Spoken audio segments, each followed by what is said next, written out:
I'm Melissa Noel, an award-winning independent multimedia journalist.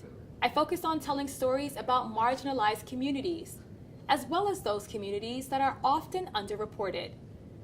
One such community is the Caribbean region and its diaspora.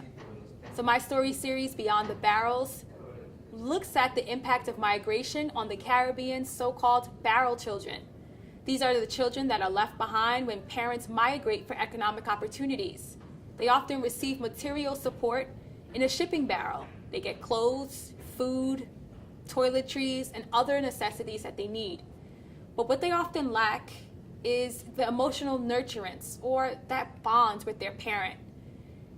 What I wanted to do with this story series was go beyond the labels, barrel children, barrel stories, barrels themselves, and the symbolism that it definitely holds for the Caribbean community, and delve into its impact. What kind of impact does this have on a child's health, well-being?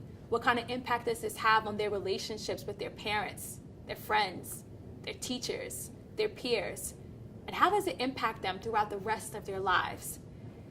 This series looked at not only the children that were left behind in the Caribbean, but also what happens to the parents that made this tough decision in order to make a better life for their children. How did this impact them? And after that, when they do reunite, they're practically strangers. What is that process like? What kind of things are needed? What kind of resources are needed for these families to be able to mend broken bonds, to get the counseling support that they need, and to really touch on an issue that isn't often talked about in the Caribbean community? Mental health, wellness. These are sometimes taboo topics, and I wanted to really take a look at it, not from an economic perspective as migration is often looked at, but from a health perspective. Expand the conversations. Really just lift the lid on something that is so common and is really in your face, but still for some reason hidden. And that's what I was able to do with this reporting grant from the Pulitzer Center.